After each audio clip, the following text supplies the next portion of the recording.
G'day everyone, welcome to the Martial Arts Business Success, episode number 95. Goodness, we're we're right at number 95. 95, that means 5 more until 100 episodes. Wow, okay. Our century. So I think we're going to have a bit of a party. Yes, we will indeed. Look, today we're going to lead into leadership success, but also management success. And I guess this is something that recently we took our team away for a weekend of team building, some lockdown on some training and whatnot. And part of what we decided was we have some values. I know in some of the previous podcasts we talked about culture, mission, vision, values. Yeah. We also solidified a little bit more of the values and the mantra for our leadership team. And there was 3 sort of key words that we discussed and the way that it was kind of done. So first one, I guess, the kind of easy words, and then I'll give you the level up words, which was see, say, and synergize. And really what it means is to see is the insight.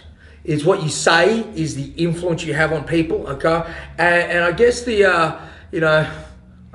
last one, which is to synergize together, really what we're trying to do is the interaction that you guys have. So when I talk about insight, Phil, what do we do as a CEO? We're talking about leadership here. How do you foresee things? What do you need to see? Like as a manager or a leader who only just sees this and misses the whole scope, what could occur? What are the failure points in that regards? I guess it's the same, as a pirate ship. And you got people swabbing the decks, and you got the captain upstairs. The captain is, looking out with the sight glass, and they're scanning and navigating, and they're looking for dangerous waters, and they're navigating around it. So having good insight means forward planning, forward seeing about the troubles or the issues, or even the successes that are happening in the future, and guiding the team to those successes, avoiding those troubled waters, so to speak. Look, I've got a little bit of an example that we had with one of our managers where we were having our staff meetings, and I started to identify that some of his team had been missing on some of the social events and the Christmas ball and the wrap up last year. And I said, mate, if you're not careful, you may find that you've got a disharmony in your team, and you're probably going to find that guy's going to quit.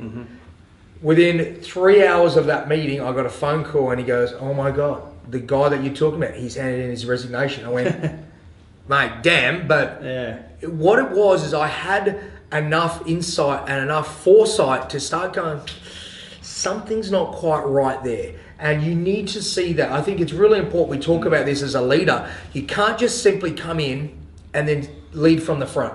Leading from the front is a great way where people follow you, but there's moments in time where as a leader you need to lead from the front, you need to be part of the pack, sometimes you need to push from behind. So you need to make sure that you're able to adapt in all those areas. And I guess the second part to this was, the way that we say like what you are actually saying, how you influence in your words, how you also act as we discussed. But when you see and you say, two very important things that you need to do. How you see a situation and what you say in that. So, mate, what else are we doing to really help to influence our crew, our staff, our team from a management level or a leadership level? I think there's 2 things that come to my mind. It's got to be what you do. So you lead by example by the things that you do. But what trumps that is how you do it. Yeah. So what you say versus how you say it, same thing. You might say the right thing, but how you did it was wrong. Or how you approach that situation, or chatting to your team, or chatting to that student. What you said was right, but how you said it was wrong. Or maybe what you said was right, and I confused myself now, and how you said it was the wrong way as well. Yeah. So at the end of the day, we want to make sure that, if we're saying and doing those things and having influence, we want to have influence on showing people and telling people, guiding people and pushing people. Something that I'm going to couple that, again, another story that we've had recently was one of our managers had something he wanted to say and was doing it a little bit in jest and a little bit kind of off the cuff, said it to our general manager just as they flew past the copywriter or whatever it was, the photocopier, and said a few things that probably wasn't the right time to say it. So again, timing, again, how you say it. And I guess I'd go back to that insight and that influence. The reason why it was the wrong time was he had his staff in the room. There was other guys there that were training that were being influenced by his, words and what he was saying and his actions.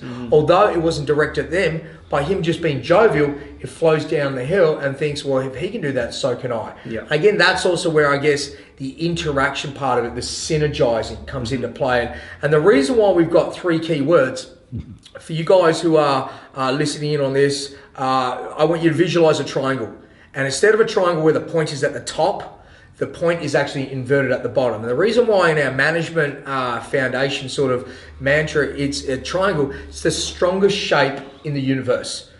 Strongest shape out there, the most structured. But it needs to have all 3 sides working together to stay at that strength. Mm-hmm. Plus, when I talk about the triangle being inverted, so the point at the bottom, and then it opens up to the the straight line at the top, as a leader, you should be at the bottom, doing everything you possibly can to help your team at the top. And that is getting out of their way and empowering them and being the very best. If you flip it on its head, which is what most organizations are like, the boss is at the top and then it flows downhill. Well, that's why we change things around. So if I just go back to that interaction again, it's how you socialize and the minimal sort of socializing that we do. And I've spoken about this at length in quite a few of the other podcasts. To be social is one of those things, but we also want to make sure that we have that hierarchy and that order. And Phil, can you remember what we say to our crew and our guys about who we are first, and obviously friends and whatnot right down the bottom? Yeah, that was something that stayed true with me, with our instructor as well, and something you have to learn because, even like me and you, Graham, we've been friends, we've been students together, and we've been work colleagues, and now we're bosses and directors together. So there has to be the clear defining moments in your life and time and day and week and month and years where you're friends at some certain point, you're an instructor or a colleague at another point, and then you're a boss, and you've got to wear those hats. So you've got to sort of say, if for me personally with my staff, I say I'm your boss first. Mm-hmm. First and foremost, my decisions are based on being your boss and being that captain, seeing the ship and guiding the direction of where we're going. I'm your instructor second, and that's where some respect needs to come in as your instructor, as your teacher teaching you martial arts, and I'm your friend last. Yeah. And it's really, really hard, especially when you got friends that work for you. But you have to have those three levels of, I guess, respect, because at the end of the day, once they're blurred, well, geez, you're creating an environment that is good for nobody. Yeah, and look, that's where I went back with that little story I was saying before, was the manager who had a bit of an off-the-cuff comment to the general manager. They're not social on a personal level outside of our location, but they're friendly. But the thing was, it was the wrong time to say this stuff because he had a lot of other team around him that, as a leader, that really demotes him as that leadership figure. So again, going back to those 3 things, it's that insight, it's that influence, and it's basically making sure that that interaction that you have with your team. So there's those 3 key areas. So again, team, this is something that we use as our upper leadership, I guess, mantra, morals, values that we want to hold. And each of those has, an infinite explanation that how that can be applied on a daily, weekly, monthly level, how they deal with situations versus team education, all the above. But really important to try and ascertain and understand how we've been able to grow some great leaders, great managers, and again, as they grow in their job role, they'll run area managers. They will run different divisions of the different companies that we set up and build for them. So if you guys want to have a strong team, it starts from that foundation. So cool. I can't insist on that enough. Hey guys, if you really enjoy this type of interaction, like learning upper level management stuff, whether you're there or not, I hope you've all got aspirations and dreams to have a business big enough to have a team. And if you've already got a team like that, fantastic. But if you want to be involved and see what Graham's talking about, our mastermind, Timber Mastermind, and the guys who are on the online content, they get access to our weekly managers meeting here for an hour, 60 minutes of watching Graham talk and influence and interact and have the insight with our upper management, our branch managers and our 2 RCs here in this room. Maybe Raz, our video editor, can just show a video of that right here and give you guys a bit of a view of what that meeting looks like.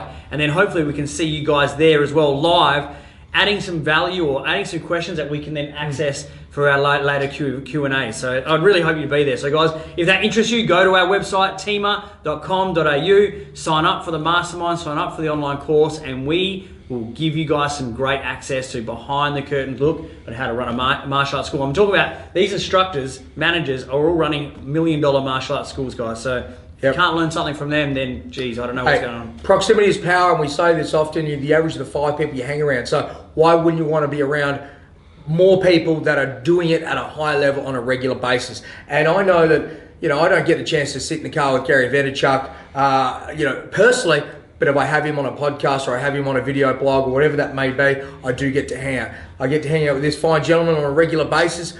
But again, listening to him on a podcast or a video thing is about surrounding yourself with those right type of people. So guys, the live Q&As that we have are A+. The fact that we got live meetings so you can see exactly what's happening real world, really important, guys. And look, we're continuing to do it. We'd love to have you there though, but you've got to be taking action. So get on board, team. All right, guys, you take care. Have a great week.